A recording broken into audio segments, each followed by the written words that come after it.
Na yi ƙoƙari wajen in ga na yi shiru da bakina akan wannan issue ɗin to amma kuma na ga abin ya ƙi daina damuna a cikin zuciyata. Hakan ta sa na ga ya dace in fito in tofa albarkacin bakina. Kusan tun daga lokacin da aka fara haska fim ɗin Labarina ina bibiyan wannan shiri domin gaskiya a dukkanin daraktocin da muke da su a Kannywood ba ni da daraktan da ya wuce Malam Saira. Tun daga kan season 1 episode 1 na fara kallon Labarina har kawo yanzu muna a season 14 episode kusan 6 ko 7 episode 8 kai.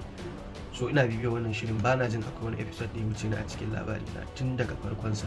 Ba dogon bayani zan yi ba, abin da ya fi bani takaici ya kuma bani haushi shine ganin saka wannan yarinyar da aka yi a cikin shirin Labarina.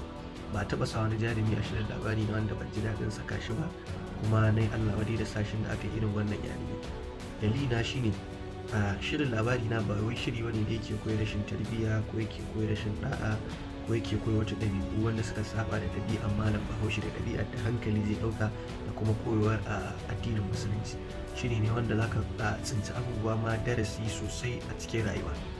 To hakan ta sa nake ganin bai dace a ɗauki yarinya da ba ta da tarbiyya. Wannan yarinya yar TikTok ce, kuma wanda suke bibiyar bidiyon ta suna gani ba abin da take illa yaɗa maganganun batsa da zantuttukan banza da bidiyo wanda suke na rashin tarbiyya da rashin mutunci.